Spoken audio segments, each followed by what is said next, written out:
In questi giorni di agosto, che sono un pochettino più libero, ho avuto il modo, anzi in realtà lo sto ancora finendo di leggere, il libro Come sono diventato grande maestro a cura di Vinay Bhatt, un fortissimo giocatore che ha avuto il primato di essere il più giovane maestro nazionale degli Stati Uniti.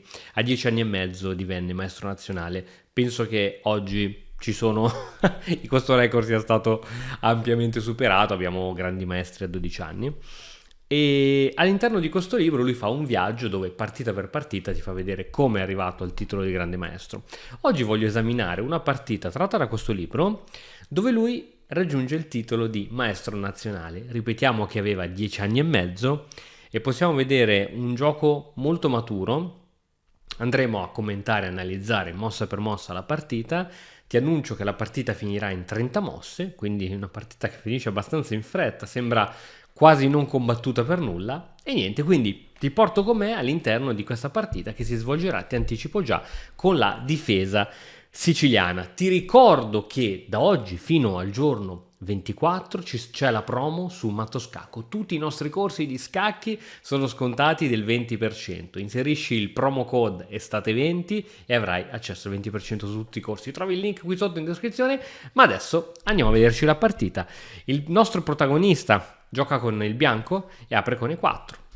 C5, cavallo C3, domanda: ma nella siciliana non si gioca spesso e volentieri cavallo F3. Cavallo C3 che cosa significa? 9 volte su 10, quando il bianco gioca cavallo C3, sta per andare all'interno di quello che viene chiamato l'attacco Grand Prix. E infatti è così che va a finire. È una delle più toste siciliane da affrontare col nero, perché non ci vuole niente che il bianco riesce a prendere molto spazio, riesce a prendere il contatto con i pedoni, no? E quindi riesce a essere veramente, veramente molto offensivo sin da subito. È molto fastidioso e se non si sa come controgiocare, veramente la situazione può diventare difficile. Pedone D6, in realtà io qui preferisco giocare G6, così come ci ha consigliato il grande maestro Andrea Stella, che negli incontri serali dell'Accademia di Mattoscacco ci ha insegnato a giocare contro la siciliana. D6, alfiere B5, l'idea è molto semplice. Qui prima o poi il bianco vuole chiudere e creare una catena pedonale in questo modo, mettendo principalmente i propri pedoni sul bianco, e quindi è pronto a dare anche il proprio alfiere campochiaro, dandolo su questo cavallo che è controllore delle case centrali di 4 e di 5. Una volta che questo cavallo nero sarà scomparso dalla scacchiera, sarà molto più facile anche per il bianco creare spinte di rottura di questo tipo. Quindi è una mossa in linea con la posizione. Alfiere di 7 per togliersi da ogni tipo di inchiodatura, e qui arriva il cambio, forse un po' prematuro, ma è un cambio che probabilmente prima o poi il bianco avrebbe fatto. Forse sarebbe stato carino almeno provocare una spinta di questo tipo al nero, ma ripeto, è una mossa che prima o poi il bianco avrebbe voluto fare. Cavallo F3, pedone G6 e arrocco corto. Alfiere G7, qui tutto in linea assolutamente con la posizione D3. Ecco che finalmente è arrivata la struttura che ci stavamo immaginando. Il bianco ha dato un proprio alfiere per togliere al nero un controllo sulle case centrali e di conseguenza adesso sta posizionando i propri pedoni per rendere questo alfiere quello che viene chiamato l'alfiere buono. Donna di 7 da parte del nero. Donna di 7, qual è l'idea? Vuole fare forse il nero a rocco lungo? Probabile, ma credo che qui il nero volesse iniziare a tenere la casella F5, poiché tipica appunto del Grand Prix è prima o poi una di queste spinte E5 o F5. Ora qui il bianco deve continuare lo sviluppo dei pezzi, perché ci sono ancora un sacco di pezzi a casa. Tu come lo continueresti? Dimmi, pensaci un po', che cos'è che ti verrebbe da giocare adesso? Ti verrebbe da muovere l'alfiere?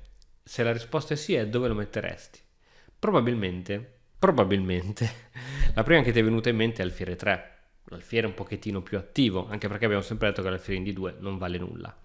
Ma in questo caso l'alfiere D2 è migliore. Anzi, in realtà la mossa migliore in assoluto è donna E1 in queste posizioni, dove la donna poi si può riposizionare anche da altre parti, e da E1 ovviamente dà anche una mano alla spinta il pedone E. Ma alfiere in E3 sarebbe stata non precisissima, poiché, come dicevamo, uno dei piani principali è proprio nella spinta di questi pedoni centrali, e in questo caso l'alfiere farebbe da interferenza, quindi alfiere di 2 è la mossa giusta. Arriva F5 ora da parte del nero, quindi il nero la fa lui per evitare che possa farla il bianco. Arriva donna N1 a supportare quel pedone e ovviamente anche a supportare la spinta. Guarda l'importanza che il nero non ha più il cavallo che può controllare quelle caselle centrali. Ovviamente fa tutto parte della teoria delle aperture. Cavallo F6 e arriva la spinta fortissima E5. Ora ti voglio far notare una cosa. Un conto è fare E5 a questo punto, dove il nero, se proprio vuole, potrà anche fingere di nulla e spingere. Un conto è fare la spinta E5 quando c'è anche il cavallo, perché quando durante una spinta tu minacci anche un pezzo, il nero purtroppo non può far finta di nulla, ma qui deve prendere per forza delle precauzioni. Cavallo H5, il cavallo, oddio, non credo che stia benissimo lì a bordo scacchiera, sicuramente fa pressione su questo pedone, però insomma, posizione sicuramente non più felice del mondo. E ora qui il bianco gioca donna E2, probabilmente per iniziare, dopo eventuali cambi, una pressione lungo la colonna del re. Qui ovviamente c'era da considerare una spinta come pedone 6. Quello che mi dice il mio intuito da scacchista, ognuno di noi ha il suo intuito in base alle proprie esperienze di gioco, in base ai propri studi, eccetera. Un pedone così sicuramente guadagni il tempo con la donna, sicuramente togli spazio e occupi caselle fondamentali e cruciali, ma il rischio è che il nero possa, si dice, accerchiare il nostro pedone. Esempio, mi immagino donna C8 che attacca qui e poi magari riesce a fare una manovrina che mette la torre in F6 e poi magari riesce a mettere il cavallo in G7. Come vedi, in men che non si dica, il nero riesce a portare 3 attaccanti sul pedone. Magari riesce poi, non so, a fare qualche manovrina anche con l'alfiere, magari il nostro cavallo non sarà più qui. Cioè, ho molta paura sempre di avanzare così tanto un singolo pedone che difficilmente può essere supportato dai nostri, e quindi più sicura sicuramente è una mossa come donna E2. Arriva alfiere per, anche qui l'idea del nero è quello di cercare di togliere il controllo sulle caselle centrali, quindi il nero dà l'alfiere per il cavallo, nonostante diciamo sempre che l'alfiere dovrebbe valere un pelino di più, e ovviamente adesso non si può catturare di donna e non ci sarebbe neanche il motivo, si cattura di torre. Arriva D per E, F per E, e qui arriva un fulmine al ciel sereno, donna D4. Il problema di, torno indietro di un po' di mosse, il problema della spinta F4 sta sempre nell'indebolimento di questa diagonale e prima o poi arriva lo scacco. Cioè questa è proprio una cosa che devi mettere in mente. Hai spinto il pedone F, prima o poi, quando meno te l'aspetti, ti pigli uno scacco e succede qualcosa. Infatti andiamo avanti, guarda, gli scacchi poi, le cose cambiano molto velocemente e infatti arriva lo scacco con attacco doppio. Quindi ora potenzialmente il bianco deve spostare il re e adesso il nero può andare in vantaggio di un pedone e ha l'imbarazzo della scelta con cosa catturare. In partita avviene arrocco lungo.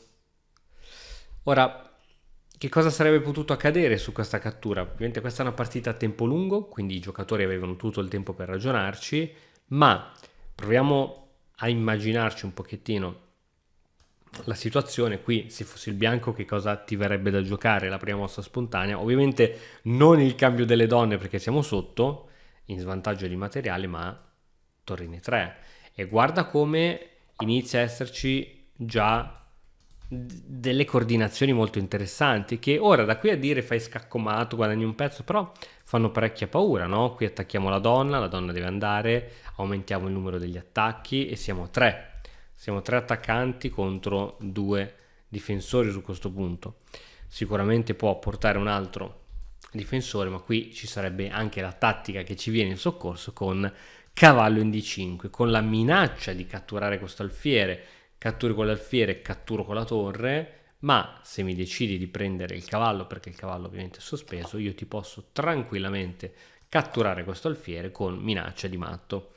Alla prossima, qui forse arrocco lungo sarebbe forse la scelta migliore. Comunque vedi che la partita comunque è incerta. Ora un conto è vederla così sulla scacchiera, un conto è immaginare tutto da qui, cioè il nero è qui che si sta chiedendo che cosa succede dopo la cattura di quel pedone, ed è veramente difficile. Quindi Io credo che avere prudenza, soprattutto quando si ha ancora il re al centro, perché quella è la grande fregatura, non è mai abbastanza. Quindi il nero, prima di prendersi eventualmente quel pedone, decide di mettere il re al sicuro. Ma poi il re arroccato lungo è veramente più al sicuro? Lo scopriremo fra poco.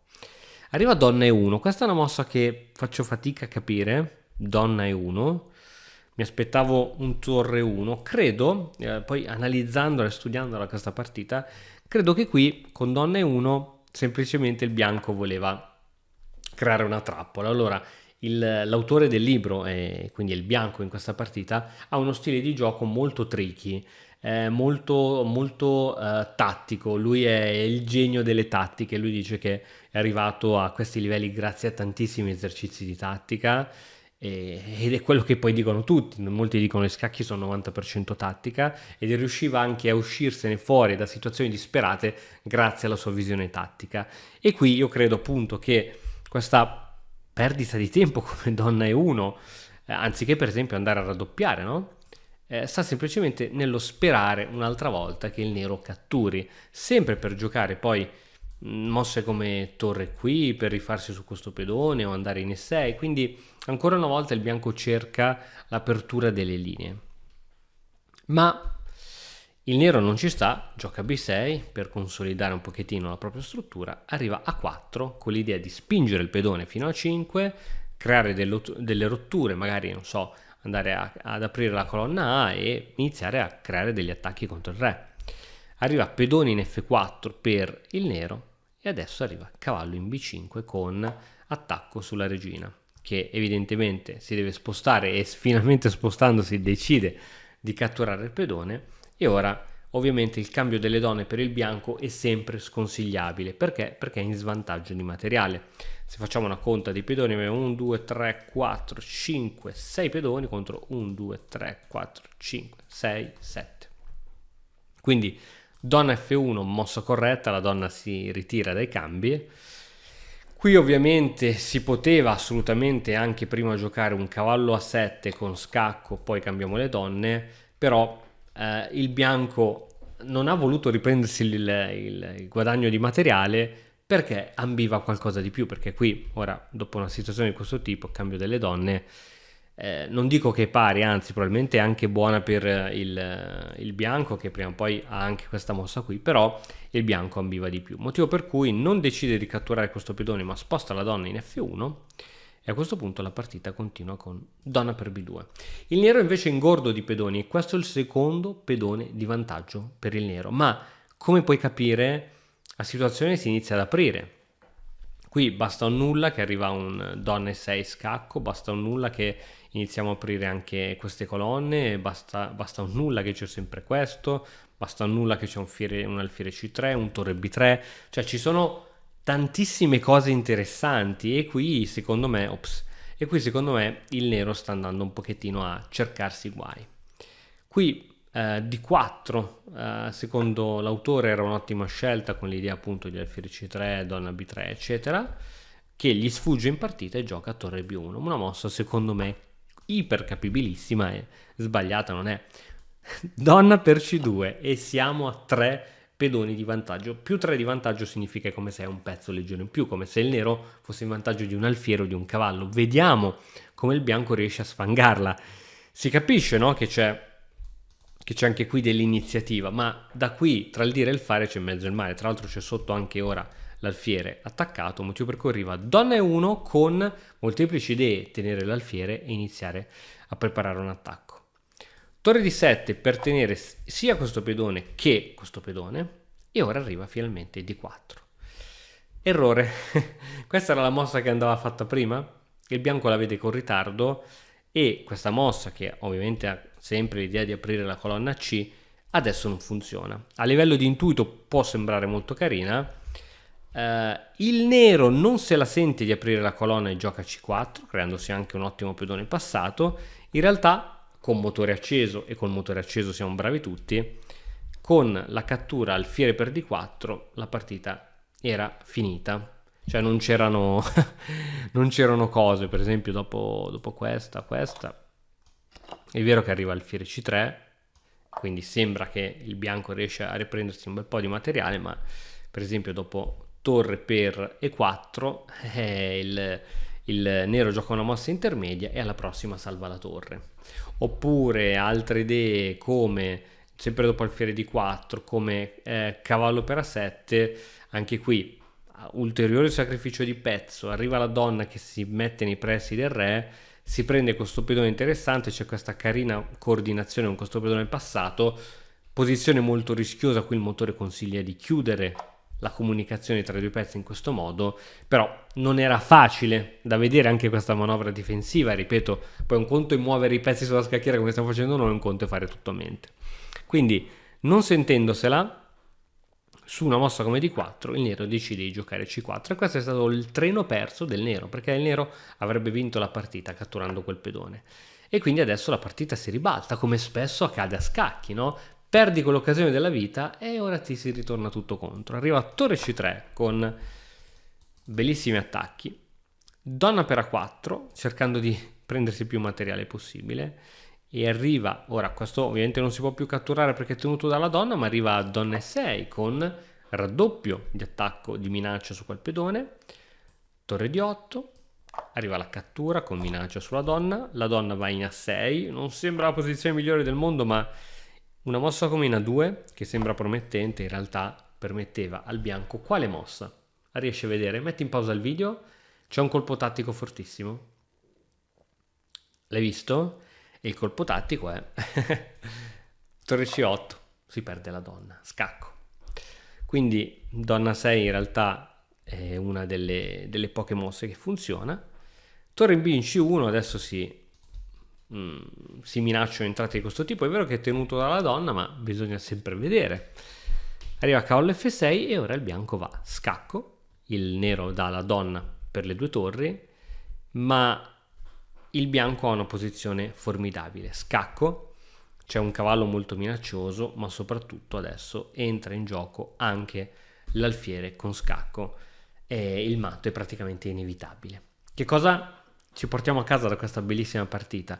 Il bianco sarà per la giovane età, ma non ha avuto mai paura di rischiare, non ha avuto mai paura di andare sotto di materiale, non ha avuto mai paura di sacrificare un pezzo, di spingere, non ha avuto mai paura. E come vedi il vantaggio di sviluppo e la sicurezza del re hanno aiutato il bianco a giocare una partita piuttosto sicura. L'arrocco lungo del nero si è scoperto che non era la mossa migliore in assoluto, anche perché da qui in poi il nero è sempre stato sotto pressione, ci sono sempre stati i pezzi del bianco pronti ad attaccare il re nero e la partita è stata veramente vinta, se vogliamo, in modo semplice, niente mega tatticismi, niente piani eccezionali, però riuscire anche ad avere i nervi saldi di andare sotto di un pedone, di due pedoni o di tre pedoni nel medio gioco, non stiamo parlando del finale, il medio gioco dove la partita è ancora tutta da giocare, sicuramente ci aiuta veramente tantissimo. Bene ragazzi, spero che questo video vi sia piaciuto, vi ricordo ancora della promo attiva su tutti i nostri corsi online, videocorsi registrati di Matto Scacco, ci sono corsi sulla difesa, sull'attacco, sulla difesa siciliana, sulla difesa ninja-indiana. Vieni a farti un giretto nella nostra accademia e niente, noi ci vediamo alla prossima e ciao!